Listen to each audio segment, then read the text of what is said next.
G'day, welcome to the Financial Bloke Podcast, the podcast for people seeking the wisdom needed to grow their family's wealth and live a happier, healthier and more prosperous life. My name's Ben Law and I am the Financial Bloke.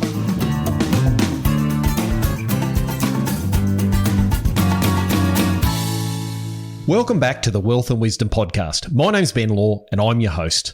You've heard me talk about succession planning a lot, and it's a major problem for the ag industry. I've done a number of podcasts which have been hugely popular about how a family can progress a succession plan when they're stuck or just at a loss as to what to do. But what if your parents don't operate a large-scale operation that would allow for a succession plan? What if you're one of 2, 3, 4, 5 kids that want to come home to the farm, but there just isn't enough room for everyone? Or what if you're an aspiring first-generation ag producer and you're thinking, how the bloody hell can I get a start? I've decided to tackle that challenge the best way I know how. I found someone who's actually doing something about it, and I asked them.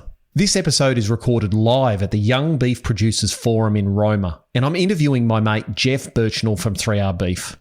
So instead of waiting around for your parents to come up with a viable succession plan, or for some other opportunity to fall right in your lap, have a listen to Geoff and get inspired. Now, before we kick this off, what I want to say is before we did the actual interviewing, I had to do 3 minutes of squats. Everyone in the crowd had to do it as part of the MC, getting everyone, energized, etc. So I was a bit puffed. So for the first minute or so, you're probably going to hear me huffing and puffing a little bit. So that's what that's all about. So without further delay, let's get cracking. I want to just plant a little seed of thought in all your minds. And it's a quote by Peter Drucker. And I'm going to paraphrase it just a little bit and probably mess it up, but the best way to predict your future is to create it.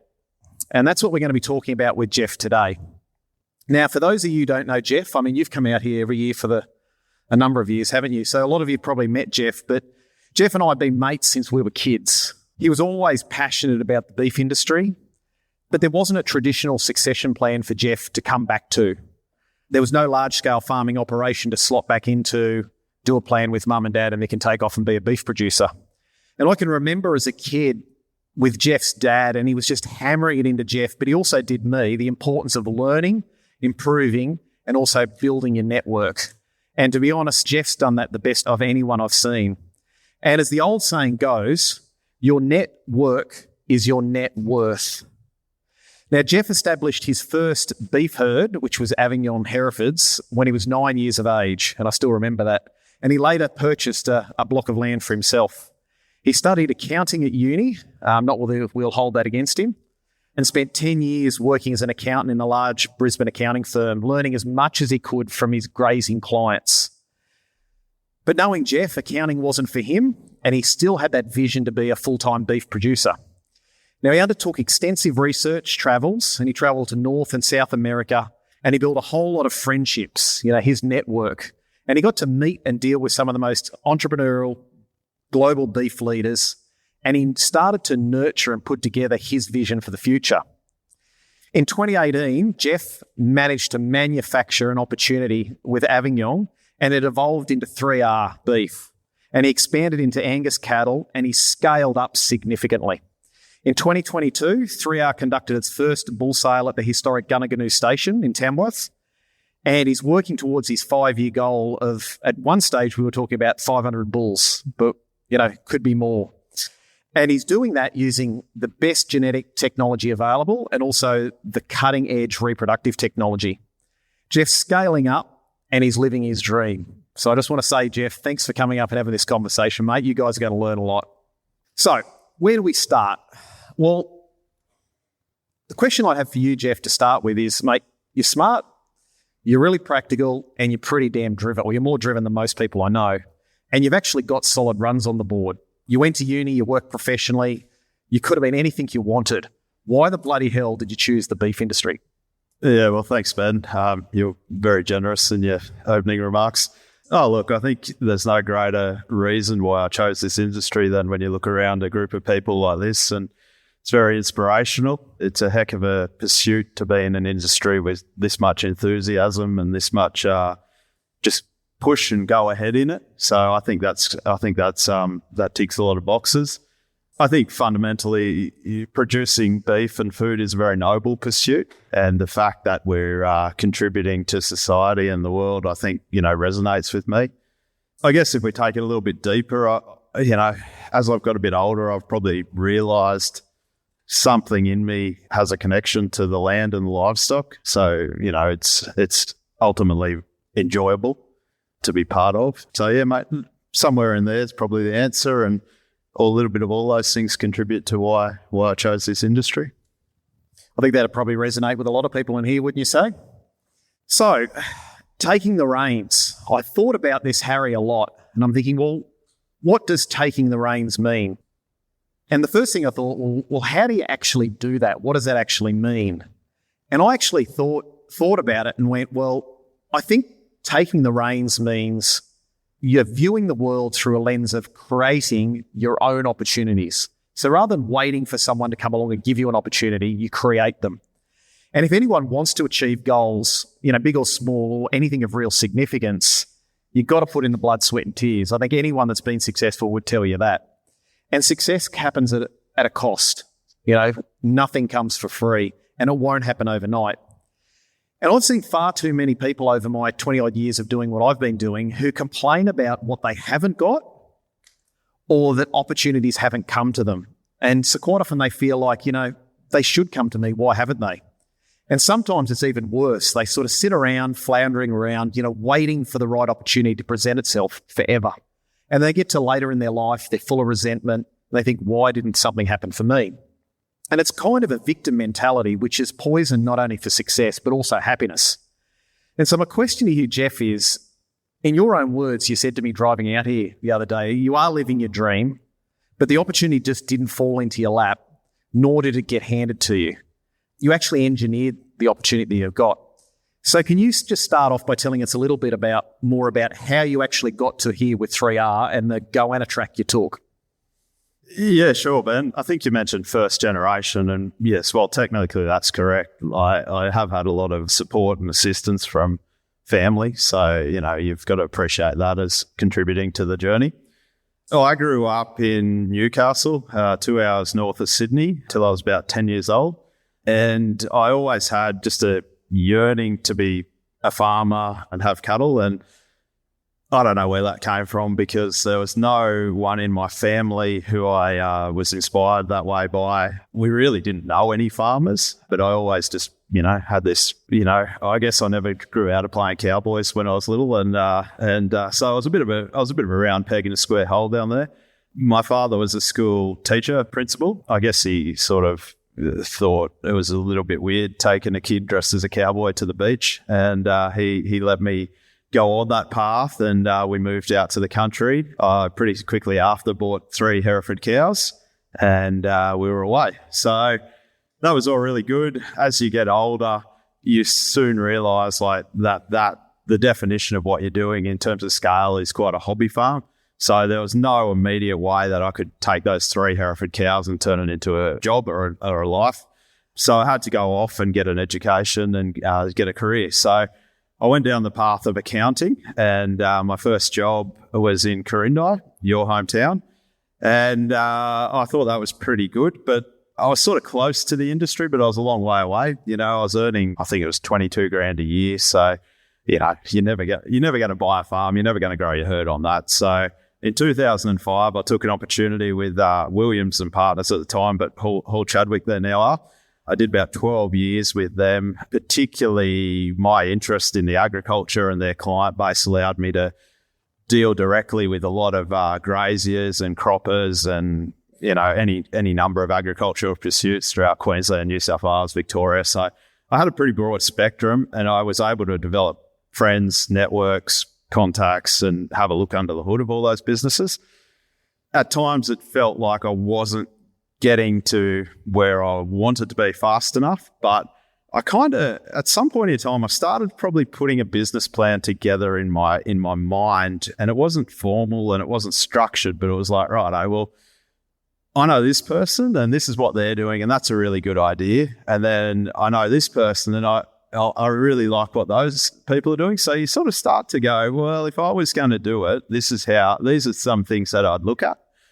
So probably subconsciously, I was forming that up. And I think that's a really good lesson to, and a bit of wisdom that you don't necessarily need to be doing it to, the time that you spend to think about things is very valuable and you can't rush that process. So it might take you 5 years, it might take you 10 years, but if you're working a job that's not your end goal, it doesn't mean you can't still be thinking about it, still building that idea in your mind. So that was really good. In 2014, I started doing a couple of trips overseas and, whilst I didn't go entirely to look at cattle operations and farms, was able to wind those sort of visits into the trip. That just, to me, just lit my fire. Like, the way that we do things, the way that they do things, it's just a beautiful sort of combination of how businesses can be run in all of that. So came back and kept on this journey of thinking about it. And in 2018, I had a really chance meeting in a town called Bozeman, Montana. I've got some friends up there which I'd formed on the travel, and we're at a steakhouse anyway. They just had their bull sale, and we're sitting in a steakhouse, and one of their key clients from Virginia, of all places, walked in and his flight had been cancelled. So I sat next to this guy, Jess Herbs was his name. I, got talking about his operation and he just said something and I just thought, oh my God, that is the final piece of this puzzle. That is exactly the problem I had to, and I just couldn't get home fast enough. It was like having a lotto ticket and walking to the newsagent. If you got a bloody lotto ticket, you're going to run, right? So yeah, came home. I was the director of Herefords Australia at the time, and one of my fellow directors, a guy called Tony Haggerty, I realised that, he and I could potentially, if he accepted, put together a business which would complement what he was doing, complement what I was doing. So, I pitched it to him, and thankfully he said, yep, I'm in. So that was 2018, middle of a rip-roaring drought. So we went and started buying donor cows, and everyone was very happy to sell cows at that point in time because there wasn't a lot of optimism in the industry, but we were able to buy some really good cows, get rolling, do some ET, and we've continued to breed that herd up. Like you say, in 2022, we had our first sale at Gunniganu. We expanded numbers this year, and we'll continue on that path to developing the business even further. Now, my job is when Geoff glosses over things is to go back to those and say, can you explain more? And he's petrified. I'm going to keep asking him to explain more. So let's go back a little bit, and there's a little bit more to this story. So you went to Tony and you negotiated to go into partnership and build this 3R brand, and you had complementary skills and resources. So at the moment, you've got the 3R brand. First sale, you sold how many bulls? 38. Yep. And the one that just passed, how many bulls? 49. Yep. And they're all using embryo transfer predominantly, aren't they? Well, yes, yeah. Predominantly. Like some of them are natural calves out of donor cows. But of course, yeah, but ostensibly, yeah. So you've been now starting a program where you're actually building the numbers. And how are you do you own all those cows that you're putting the embryos into? Yeah, no, we don't. And that was sort of the final piece in the puzzle, because I had the genetics, I had everything coming through, and I could see that vision. I just couldn't see how I was going to get enough recipient cows to put the embryos in to scale that. And this Jess Herbs over in the conversation went along the lines of, he was saying, he was a bit bummed out because he wasn't getting home. They were weaning that day, and he was sending those calves down to 44 farms in Texas to be sold in their bull sale. So I sort of thought, wow, for the first time I'd really thought about it. And it's probably a little more common now, but 5 years ago, the whole recipient, contract, that just wasn't done out here. And that's where you go over there and you hear something and you think, well, that's something I can use. So that was the whole onus of being able to scale using commercial cows, bringing those progeny back through the stud business, developing those bulls, developing those heifers and scaling that way. And so even today, now, the 3R business is somewhere around sort of 750 head. And of that, there's 250 cows within that business. But this year, we'll do somewhere around 500 to 600 embryos outside of the herd. Those calves will come back in. So you can see, there's more than one way to skin a cat, and I think you can often sit at a wall and think, well, I can't get through this wall, but you got to look over the wall, you got to look around the wall, and you got to look under the wall, and like somewhere, some way to your problem, there's a good chance that there's a solution out there or someone doing something, which is a way that you can utilize in your business. Mm. And so you said, how many cows are you actual cows are you running? Did you say 200? Cows? Yeah, cows. 250. 250. And how many embryos are you expecting to implant this year? About 650. Yeah. So we've gone from, many years ago, 3 Herefords to now, 650 for the year. So that's a substantial scale up in a short period of time. You also talked about, I know we talked about the fact that you're using different ways of trying to value add. You also have a feedlot on the property now that you're starting to develop. Can you talk me a little bit through that? Yeah, well, it's under construction, but it's it's pretty close. So yeah, and that asset to the business, I guess, will serve 2 purposes. And the first is validation of what you're doing. So are you breeding animals for a purpose? But it's pretty easy to lose an animal in the system because you sell a bull out, you ring up the person, how'd he go? Yeah, he went well. Okay, well, that's, it's good to hear. Define well, and if they're just a cow-calf producer and they sell those weaners off, they go through Roma yards and they're lost to the system. So we can keep assuming that our cattle are doing well, or we can actually think, well, I need to get a toe in the water here and I need to actually work out whether these cattle are doing well. Because ultimately, I think if they're not doing well, it'll come back and it'll be a waste of your time going down a path which is not fulfilling the objectives or the pursuits of the greater beef industry. And so you also put in recently the IVF centre. And so you've been doing ET for a number of years now. You're going into the IVF. Why did you put an IVF centre on the property? Yeah, well, just to flesh that out a little bit. So we're working with a company called Vitelli. We're providing a satellite facility in Tamworth where people in northern New South Wales predominantly, but northern central New South Wales can bring their cows to our facility. They're flushed on site, and those oversights that they're collected go back to Brisbane for fertilisation. So that's all IVF. So it's no injection. The cows can literally arrive the morning of. It's a 15-minute process. Half an hour later, they can be back on a truck and heading home. So the convenience aspect of that, to me, is revolutionary for beef genetics. Why we particularly probably went down that path is I can keep cows in production, and that was important to me. Conventionally flushing cows is good, and it's proven technology, but you do take those cows out of production. So you've got to be mindful of that. I like the fact that it was direct access to Vitelli, which is one of the global leaders in the IVF space. So, you've really shortened up that, the cutting edge technology of the States getting implemented on our farm, on our cows, with a very, very, very close proximity between those two. And I'll say it's working fabulously well. We're averaging, our most recent flush, we averaged well over 7 embryos per cow, A-grade frozen.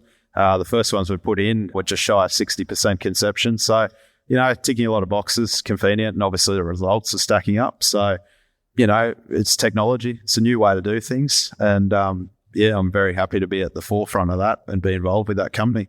Yeah, because it's all about thinking differently. That's what I've always taken from Geoff is it's like, how many people do we know out there in the industry that are actually trying to scale up this way, essentially renting a womb? I mean, that's essentially, rather than buying the cows, you're renting space in other people's cattle. You're amplifying your genetics by being able to do the extensive IVF, and then you're able to scale up quickly and also then test your genetics to be able to put it through the feedlot and go, okay, well, we're saying these are more high quality genetics, but where's the data? Where's the science behind it, which will then add back to the brand and give you a better marketing or more certainty for your bull buyers and your female buyers. Yeah, and I think there's a tendency to try and, whatever you're producing, be it commercial cattle, stud cattle, sheep, goats, pigs, whatever, there's a tendency to try and be everything to everyone. And I'm not trying to breed long-fed, high-marble Angus cattle. I'm trying to breed, marble score 3 type Angus cattle off 100 days feed. So, that sits at the top end of that domestic product. At least we've got a clear vision of what we're trying to produce.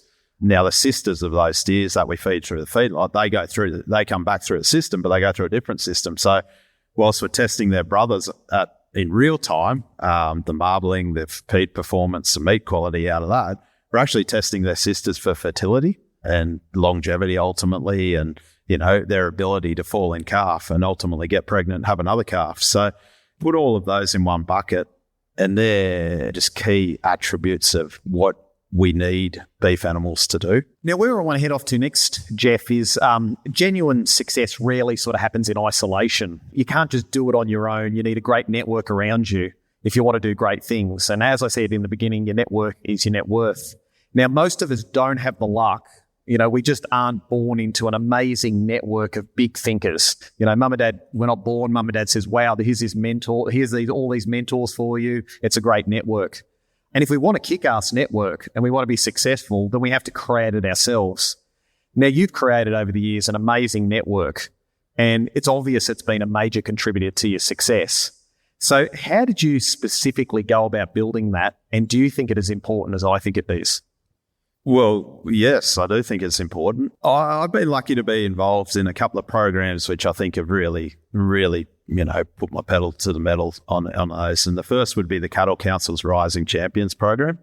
And I'll start off by saying, like, you've got to sacrifice to join these programs because it's time. You know, at the time I had full-time employment, so it's annual leave that I'm burning up to go to Canberra and do these things. But when you're passionate about it, you're okay to spend that time. Like, that's almost like the equivalent of a holiday. If you're not passionate about it, you're not going to do it. Okay, so we start off like that. But you go down to, you know, the Cattle Council's Rising Champions Award, and, you know, I'm not someone who's, you know, extravagant in the way I communicate or anything. Like, I'm sort of fairly measured. And I say that by just saying that I'm not going to waltz into a room as a 25-year-old and just try and, you know, tell people I'm going to change the world and get 3 mentors and, you know, waltz out. So, but what I did do down there is you go into the room and they're all producers that I really respect.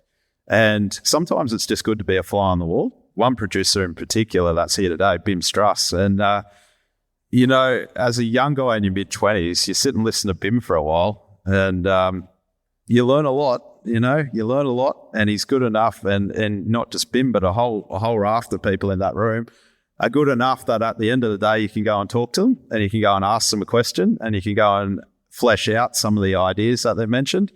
And they're the sort of opportunities that you really need to take for granted. It's not networking, the feel-good, happy stuff that we might think in networking is in our head, but it's very good networking. And the second opportunity I took was becoming a director of Herefords Australia.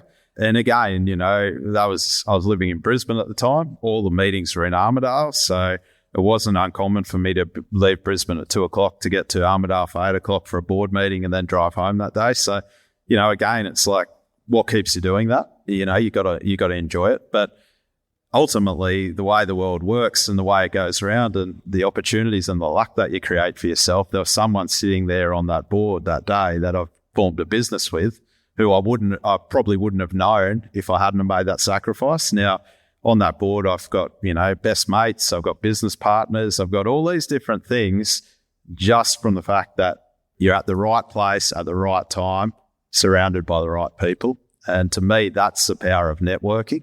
You know, I see a lot of people that, you know, probably network or probably just don't have a broad enough vision in their network. If you've got an idea, you may find that your network, it being Facebook friends or Instagram followers, they're great people and they're your friends. They might not be the network you need. So you got to be mindful of, like, well, who out there do I want to learn off? And I've been very fortunate with a number of opportunities to have exposure to some people that I think are, you know, certainly industry leaders and as good as anyone to learn off.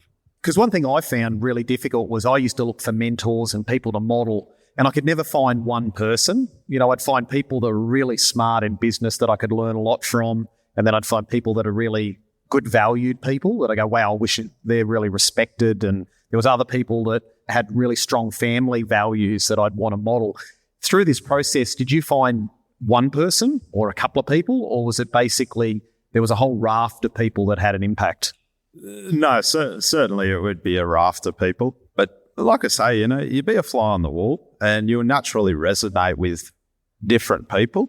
And I don't know, as a young person, you sort of emulate them and the way they conduct themselves or the knowledge or their experiences, they kind of create a bit of a blueprint for how you envisage yourself developing. And the more of those opportunities and the more time you put into thinking about that and surrounding yourself with those people, I think the results naturally you will take a little bit of those people with you as you go. And, hopefully at some point in time, you'll reach a point where it becomes, whether you realize it or not, but hopefully you've got influence on other young people coming up. And I think, and that's what makes these industries so great.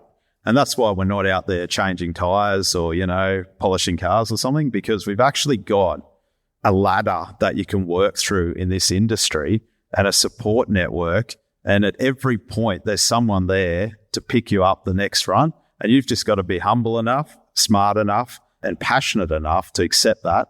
And the world's your oyster. Yeah, I like that, Geoff. I like the fact that you've got to put yourself in the right positions to meet these people in the first place, and that quite often requires sacrifice. They're not going to come and find you and say, hey, Geoff, you're a young guy, here's an opportunity. You've got to go out and meet them and, give up other things if you want to be successful, and you've got to work out what price you're going to pay.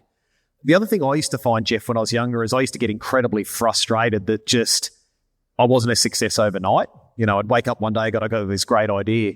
You aren't an overnight success, are you? And so did you ever hit any times where you got frustrated and went, this just isn't happening quick enough? Oh, definitely. I think every time you get eager and you want to achieve something, it's frustrating the amount of time it takes. I mean, I think it's whether you let that frustration destroy your vision or whether you accept that. I don't know. But fortunately or not, I don't mind the grind. And I actually like, giving a bit of myself and working hard and grinding away at it. So I've seen a lot of people, and not just in this industry, but as accountants, I think there's something like 20 million ABNs registered in Australia, and that's 20 million good ideas. But how many of them are active? Probably a tenth of that. So ideas aren't hard to have. The execution and the persistence and the passion to keep following them is what separates the successful ones from the inactive. And also taking the lessons from when things don't work out exactly as you have.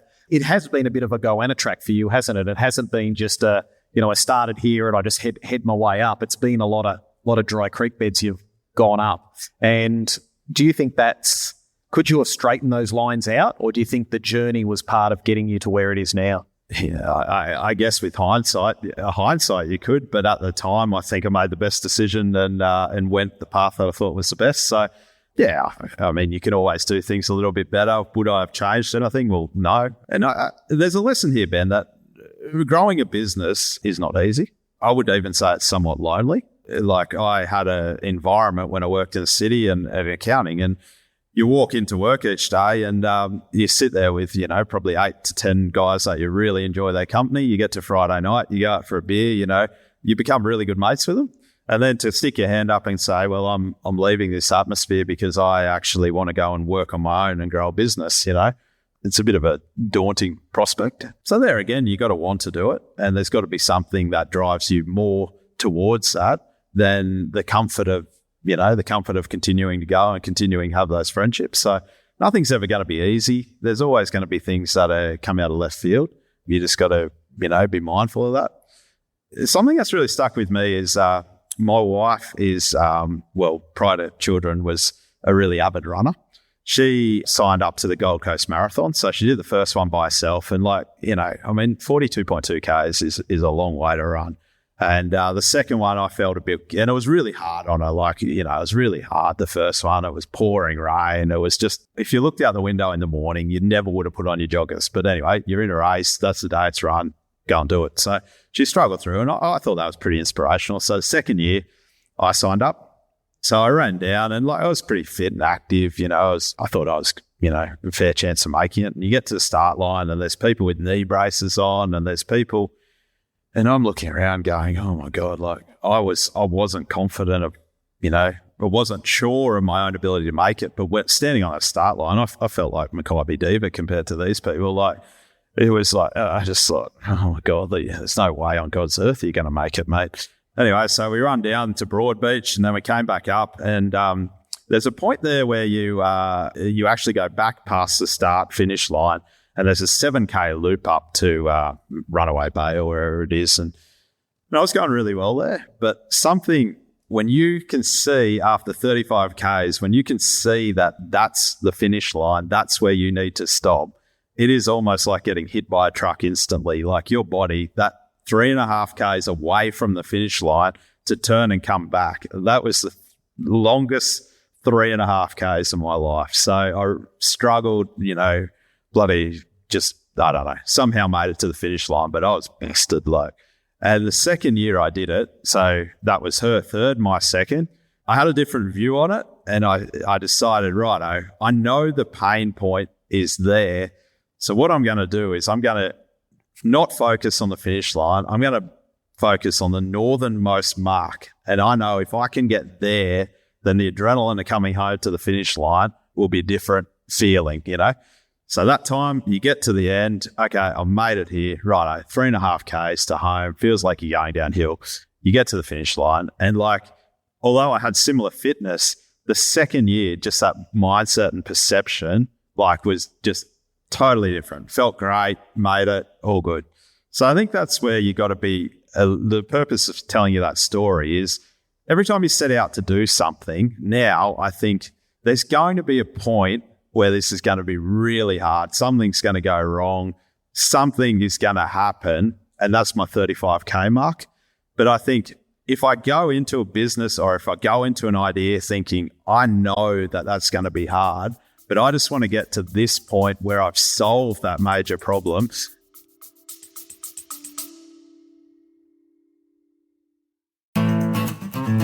Today's episode is brought to you by AgriCoach. You've worked bloody hard over the years and you've built a solid operation.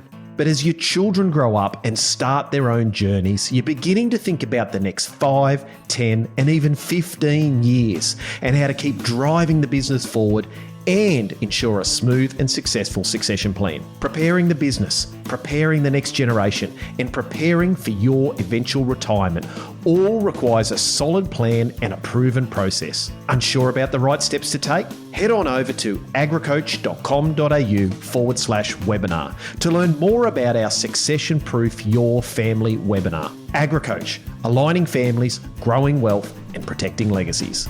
And now, let's get back to the episode.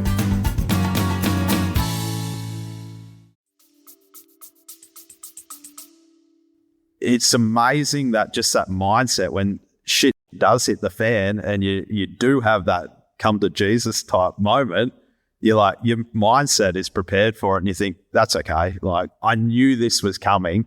I'm through it. And it's just the way you think about things. I guess what would be described as dry creeks and a few things that happen in every business. If you think about it differently, yes, they are a dry creek, but you're confident. Once you get through that, things are good. Yeah, I think the power of the grind, you said that to me the other day, and I thought that's a really good lesson is if you want to be successful, it's going to hurt. You got to put in the hard yards. You got to push past everyone else. You can't just sit back and falter at the first roadblock. And I just had a couple of notes here too, Geoff. As I said, the big mistake I see a lot of business, because this is my second business. So I grew my first, sold it, and then this is the second one. And what I've noticed with a lot of people is, they build their network, but they also don't build their professional advice network. So that's surrounding yourself with all those other people that are service providers or can help your business, like accountants, lawyers, bankers, your vets, your agronomists, etc. Just making sure you've got a great network around yourself. And quite often you've got to actually go out and find those people and surround yourself with them at that stage. And if you've got a network that comprises of people from all different areas, they may not necessarily have to be other beef producers. They could be, be really successful people with a civil engineering business, or they could be a company CEO. You can learn some amazing things from people that aren't in your industry. Yeah, there's a quote that I really like, and it's iron sharpens iron. And if you want to be a successful business, then my advice is go and find people who are the best vet, the best, IVF company, the best agronomist, the best accountant, because the amount that you pay for the best and mediocre is not that great. I know what some of those professionals and some of those really smart, diligent people that you can have in your business, the value that they create, and it's just immense. So don't settle for mediocre. Spend a bit of extra time and find out who is the best, because once you've got the best, you can rest easy that job's getting done. They're doing it to the best technology, best standard, and it's something that you don't have to think about. It gives you a lot of confidence and a lot of gratification towards those people that they're actually, bringing their A game every time they're there. Yeah. And I think another really important point is when you're young and you're starting to build your skills, you want to surround yourself with other really cool people, like iron sharpens iron. But you want to think about, am I the sort of person that someone else would want me to be in their network? And start working on yourself to be able to going, okay, well, I'm trying to find all these great people to be part of my network, but maybe I should be the sort of person that other people are going to seek me out. And when you find those really successful people, they go, wow, I really like the way this person's, cut. I love their values. I love their hustle. I love the way they think about things, how they're respectful, how they give back. Really think about how you can be the best to attract the best. And also, too, just don't surround yourself with yes men. People that always tell you what you want to hear. Sometimes your network can be your most challenging. I mean, one of my most successful, what I'd call mentors, so in a very loose term, he was as hard as hell on me. Like, he'd call me all the time. And I remember I rang him up one day with a problem in my business, and it was the hugest problem ever. Like, it was like the world was crashing down. And he just looked at me and he said, don't be such a crybaby. This isn't a problem. Just get on with it. And sometimes we need to surround ourselves with people that'll tell us the hard truths too. So I want to go on to now, Geoff, is there's two things that I can see that you've done to where you've got today. And firstly, you've got a vision of where you wanted to go. And then also, number two, you took action. Because, you mentioned before about, anyone can have an idea, but the difference between success and failure quite often is actually taking action. Now, on this journey, my guess is there's been a lot of naysayers, or haters, as we sometimes call them, people that tell you your vision or your thoughts of the future, you're thinking too big, Geoff or Ben. That won't work. And that can quite often be from really well-meaning people, can't it? Family and friends can, drag you down. How have you handled that in your life, Geoff, over the years? And how do you view those sorts of interactions? Yeah, interesting question, Ben. And look, I think this is going to be somewhat personal. Everyone's going to have a different way of doing this because it's often emotional. The first time you get told that you can't do anything and your ideas are a mess, sometimes that's pretty painful. So it almost comes down to how do you handle that emotionally? As we know, everyone's got different emotions and different ways of thinking about things. So personally, I would say that I'm not someone who probably requires a lot of validation. So I'm probably more of a, I'll think of the idea. If it makes sense to me, I'll just go and, start adopting or engaging in this idea. So look, I mean, in the context of this question, I think that leaves you out of the discussion about or less vulnerable to people telling you it's not a good idea because they're not engaged in that discussion.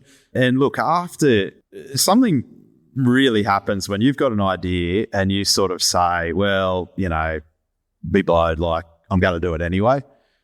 Within a very short period of time, you actually don't care what people think. Like it becomes about you, and people say, oh, I was going to prove them wrong and all that. And that's good and that might work for people, but I just don't really even give that any thought. Like I just think, well, I don't even really think about it. I just get on with it and just go down the path. So I respect that, other people think very differently and verbalise, externally the way they formulate an idea. And I can't really speak to that. But in my experience, I don't really require that validation. And therefore, it hasn't been loud noise to me.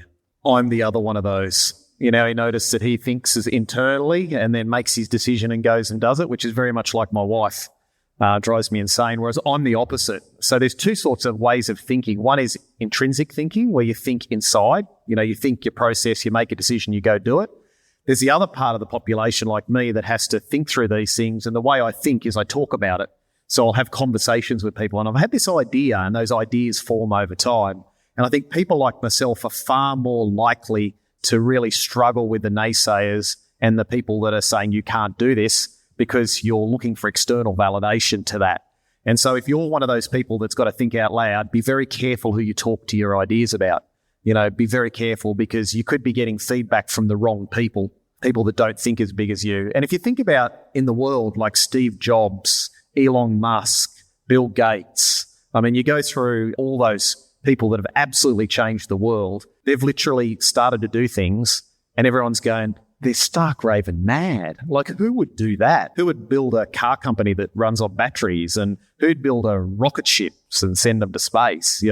So sometimes if you're lucky enough to live in that world, you find your vision and you execute, but not everyone's there.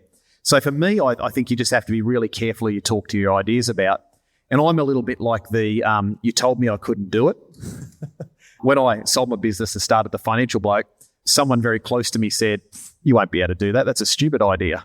And of course, I'd thought through it enough and talked to enough people, and I went, that's bullshit. I reckon I could do this. And that was the fuel for me, whereas you don't get fuel like that, do you? No, not really. No. Yeah. Which makes it a whole lot easier. So hands up here, who just thinks through these processes and then just makes a decision? Yep. And who likes to have a yarn about their ideas? Yeah. We're not the rare ones, are we? And so what we have to remember is with the different personalities, when you've got to think out loud, is your ideas that you come out with, people might naysay them or poo-poo those ideas, but sometimes there can be value in actually having those conversations to be able to refine your thinking. So someone says, that's a bloody terrible idea. Well, why is that a terrible idea? Tell me why. And sometimes I'd get feedback and I go, shit, yeah, you're right. That was a bloody god-awful. I never even thought about that. That's fantastic. Thank you. And others were like, nah, mate, you're wrong. And for me, that was the podcast. I'd go out to people and I'd say, I'm going to start a podcast. And they're like, what for? What do you know about podcasting? And I said, nothing. And I said, I'm going to do it for farmers and graziers. And they're like, what for? Why the hell are you going to do that? When are farmers ever going to listen to podcasts? And I'm like, well, I got this idea, technology's starting to improve. We're getting Starlink in and, they're getting connected. And farmers sit in tractors, 4 drives driving to town. They ride their horses around. And I talked to people for ages and they thought I was batshit crazy. And then one day, one of my clients rang up and I could hear this clip-clop, clip-clop, clip-clop. And we're having a conversation. He said, Ben, I want to ask you a question. I was just listening to one of your videos you did. And I'm like, where are you? And he said, I'm riding the horse, mustering the bulls, way up in central Queensland. And it was that moment that I went, holy dooly, this is a great idea. But everyone else thought I was mad. But it took me a bit of time to work through that and come up with a model and prove to myself to do it. Yeah, and I think if we skip back a couple of topics that we spoke on about, that's the value of your network. And so the ideas and the people that you circulate these ideas to, you're going to get better feedback from people who are knowledgeable on that subject and can actually contribute. If you go and start telling your mates down the pub about something that they know nothing about, then you've got to be mindful that their feedback might have your best interests at heart, but it doesn't carry a lot of weight. It's not grounded in what you're actually, the essence of what you're trying to achieve. You might go and broach an idea with someone who, far shorter period, and their short impact might be profoundly more beneficial than, schoolmates, girlfriends, whatever. And my mum's my number one fan, and I never ask my mum any of my ideas. I never present any of my ideas to my mum because she always says to me, oh, Benjamin, that's a great idea. You'll be able to do it regardless. So I never get honest feedback, which is good. Okay, so we're coming sort of towards the end here, Geoff. So what I'd like to do is just have a bit of a chat through, mate. Like thinking about where you are now, you've done a lot in a period of time. You still got a lot of years left. But if you had to give some advice to everyone here in the crowd, because everyone here is in the beginnings of their journey and got a lot of miles left on the tyres, what sort of advice would you give everyone here if they want to, do far more than just exist in this world? Yeah, well, Ben, look, I'm not comfortable to stand up here and say that I've got it all worked out, but I think there's a few things that I have found are benefiting me at this stage from a few things that I've done in the past. And I guess the first is, when you look around sort of the age demographics, like you've got a really neat opportunity now to learn. And that's because you're probably before marriage, before children, before, if you're in a corporate job, you're somewhere around sort of lower to mid-level. So going home at 5 is probably, acceptable. the older you get, the more sophisticated your life is and the less time you've got. So, now you might not want to go and step out of that job or step out of that comfort zone. There's no reason why you can't be investing during this time into some skills that will serve you well when that time does come. So I think it's a really important point in your life. The second thing I'd probably say is, ultimately success, when I consider successful people, is people that just got up once more than they'll knock down. You don't have to be perfect at everything you do. You've just got to keep trying and you just got to keep grinding. You'll get somewhere. It might not be your vision where you started 20 years ago, but you'll be somewhere. And I guarantee it'll be worth it if you just keep giving your time to it.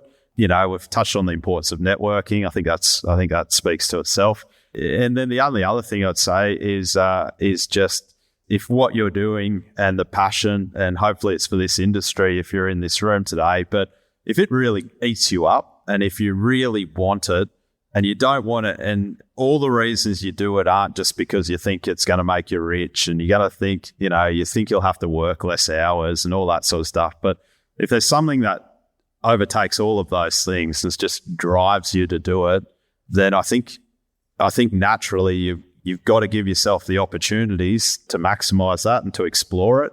And these sort of forums, doing some of those things we've spoken about, are the way that you actually scratch that itch. And also learn the business skills.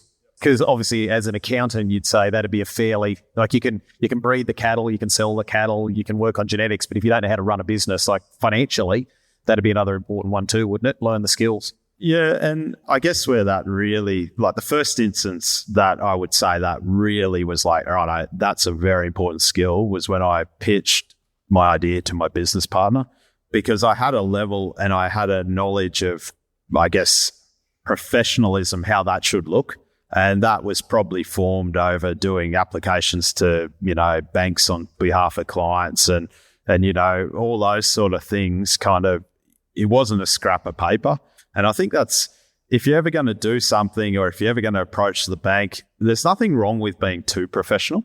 If you go and, it looks well, it's well presented, it's well thought out, it's robust in how you've thought about it, it covers all the aspects of your idea, you'll get a lot further than, scratching something on a piece of A4 paper, because when you're on the other side of that, there's a high chance that the person receiving that piece of paper, which you've taken no time to actually put into writing that, views that as exactly what it is. It's taken you no time to do it, and people just don't respect that. So the more time, the more you can show them that you're bankable and you actually care. That's a very important part of a business.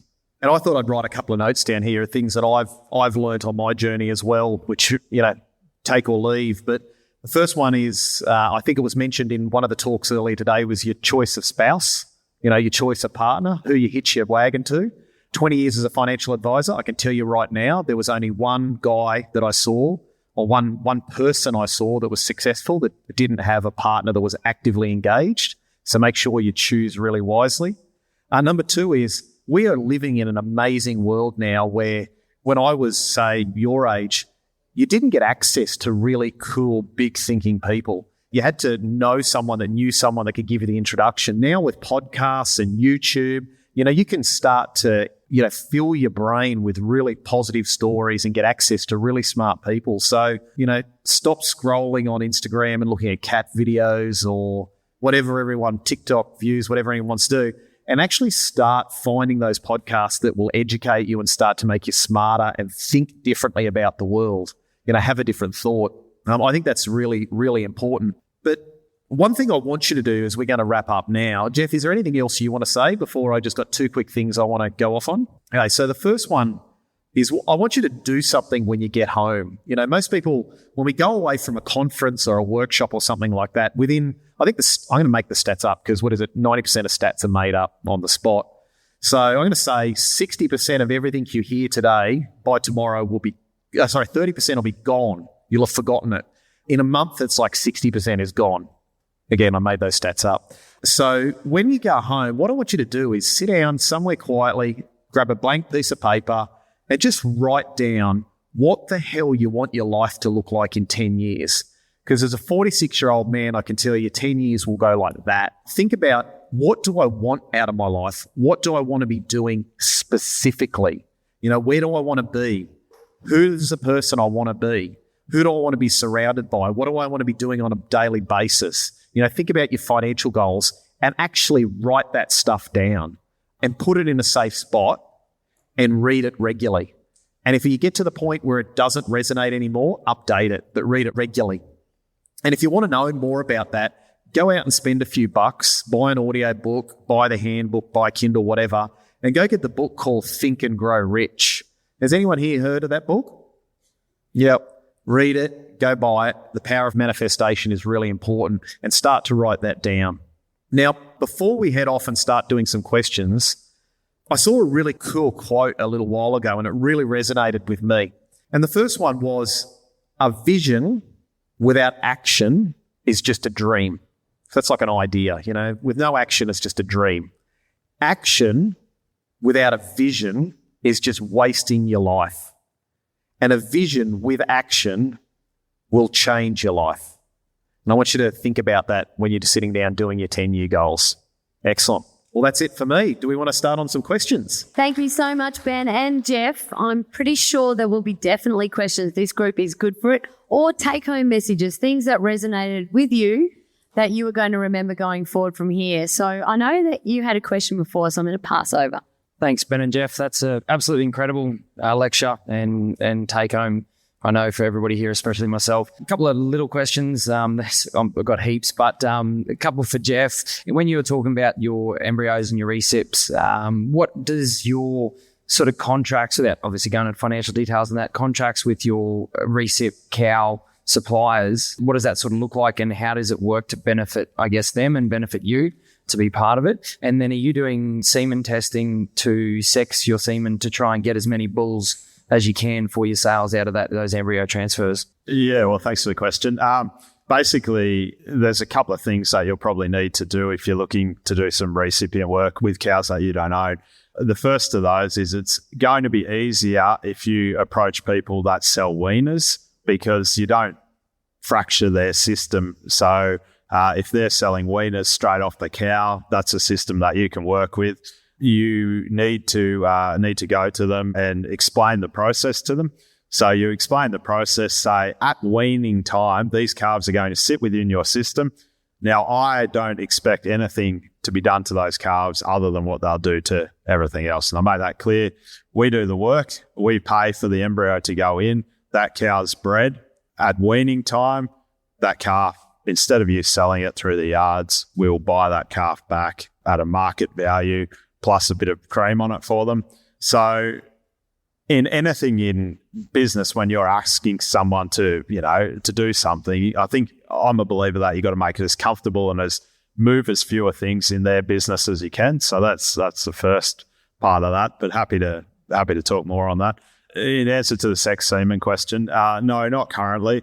And that's predominantly around two aspects of it. The conception rates, as I understand it, just aren't quite as high yet. And also, there's a limited number of bulls that we could use that have sex semen available in Australia. So in the future, absolutely, I'll do that. But I've also been trying to grow a cow herd of about 300 to 400 cows. So at the moment, I've been happy to take the heifers in and grow the herd as well. But look, the way breeding technologies are going throughout the world and throughout, particularly led out of the USA, the way we do things in 5 years' time might be drastically different to how they're done now. So I think with that technology, if you just stay at the forefront, you're just aware of what's out there and just think about how those things can best serve your business and achieve the goals that you want to. Great question, great answer. Oh, question over there. Take-home message here. Things happening everywhere. Thanks, Geoff. Thanks, Ben. Big takeaway that I got was don't look for external validation because you could be getting feedback from the wrong people. I think that's a really important message. But a question I have for you, Geoff, is when you've been growing your business, what's a major setback that you feel you've had to overcome that comes straight to mind? Look, I guess as my business is no different to every other cattle producer here, and you're subject to seasons. So, at times when you rely, and particularly when you get into that embryo breeding technology space, you might have a plan to go and do 2,000 embryos next year. But if times are dry and you can't find suitable cows to put them in, then you're either going to put them in and have not a very good result, or you're going to have to scale that back and work with the season. So I'd say just the same challenges that, everyone has would be what I'd struggle with the most. As in the business of that we're in, now our sale is an Angus sale, and there's a lot of Angus sales out there, obviously. So you're not going into a market that's undersupplied. You're actually going into quite a saturated market. And so you got to think about how you're going to do things differently there. And to be honest, you got to grow at a pace that's you can draw in some of that market share each year. But to think that you can just go, because you've got 200 bulls, to think, next year I'm going to have a sale and sell 200 bulls. Well, I just don't think that the market's going to support that straight away. So you just need to be a little bit mindful of that too. But there's nothing insurmountable. You just got to, like everyone here, same challenges, and how do we get through it? And perseverance. Everything is figure-outable, surely. Take-home message. Thank you. A few gems there. Quick question, the recording, will that be on your podcast or Young Beef Producers? I think it'll be both. If we get the audio out, Young Beef Producers will put it out, and I'll also put it out as a podcast on my platform. Yeah, Roger. And then a take home, I think just making sure that you're in the right room with the right people and thinking about who you want to learn of. And then, depending on what you're looking for, just making sure that it may take some sacrifice to get in that right room. Great takeaway. Any other questions or take-home message? Back to you. Cheapers. Obsessed. This one moves away from the cattle, but so maybe both for Ben and Geoff, in terms of mentorship and having ideas and asking people questions. How do you make the decision to take an idea to someone? Do you try and find someone that you feel is going to be right first, or do you have people you trust that you mention your ideas to and then get the feedback from there? Because as you said, you got to be careful who you bring your ideas out to for that feedback, as Bella said. So what do you find is a telling sign for the people that you should be bringing those things to? For me, it comes down to people that I figure out whose opinion do I actually trust first, that are they going to tell me how it is? If they don't know the answer, are they going to still give me an answer? Or are they just going to be yes people? That's a great idea, Ben, move on. I also try and figure out, who knows about this problem? Who could actually add value in their feedback? That's really important as well. Sometimes I just also do the sanity check. So I sometimes just talk to some mates that are completely out of it and say, this is my idea, this is what I'm thinking. Does that make practical sense? Because sometimes really practical people, even if they're not in that space that you want, can think practically through the problem. But just usually people I respect more than anything. Yeah, I think ultimately, if you're seeking advice, you're trying to answer a question. It's about knowing what the question is, and then understanding if who's likely to be able to answer that question to you. And that's a bit of a skill. And the skill is knowing both who to ask, and then knowing when that's not the potentially. I won't say it's not the answer you didn't want to hear, but the person doesn't actually have the answer to your question. So that means you got to go and ask someone else. So it's just about hunting down that answer until ultimately you've found that. And that's, something you can go on with and you've ticked that box. So just to add one other little thing, sometimes there's just value in actually talking through the idea. So when you actually say it out loud to someone and say, hey, I've got this idea for a business and this is where I'm going, and people look at you with that look like, I don't get it. I don't really understand it. This doesn't make sense. That allows you to sort of problem solve your pitch. And my wife, I usually pitch all my ideas to because she's an engineer by trade and she's brutal. And so if I can't explain it to her, she just looks at me and goes, I don't know what you're talking about. And I know I've got to go back and refine that idea and come out with a better pitch. Awesome. Any other questions or comments? Oh my God, you're going to make me run all the way over there with all this gear. Sorry about that, Joy. My question's for you. I was just wondering, when you're doing your IVF programs and you've got your heifers coming through now, as you would, how do you go about selecting which of those animals are going to be used in the IVF program? Or are they kind of, once they've gotten to that point, are they automatically put into it? No. What I would say with that is if you got into the way I think about breeding cattle and the way I want to breed cattle, I'm a big believer in maternal cow families.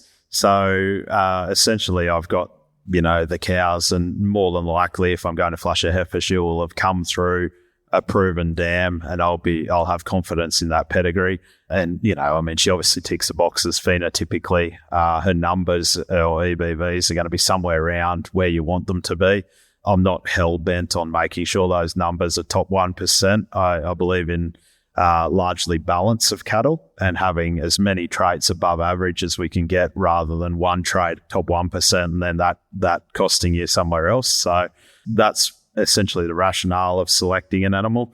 The IVF, I do think, is an important concept, because you can take a yearling heifer, you can breed all of your yearling heifers, and then you could flush one when she's in calf up to about, say, 4 months in calf. So she's already ticked that box about, she's grown, she's reached fertility, she's joined, and that just gives you more confidence, armed with everything else I've said. So, I'm not saying that you would go and flush entirely unproven heifers, but you can build a fair bit of confidence in that pretty quickly, I think. Big round of applause for Ben Law and Geoff Birchnell sharing their wisdom with us on the journey. And you can look forward to listening that in replay on the Financial Broke. Yeah. Sorry. Broke bloke. Freudian slip. Financial Bloke podcast. Well, my big takeaway from that episode is if you want to soar with the Eagles, you have to stop scratching around in the chook house. Work out what you want out of your life and surround yourself with like-minded people who will lift you up, support, but also challenge you. Now, if you're enjoying the podcast, the absolute best thanks we can get from you is to share the episode with your family and friends. Now, that's it for today. Thanks for investing your time, and I'll see you soon with more wealth and wisdom.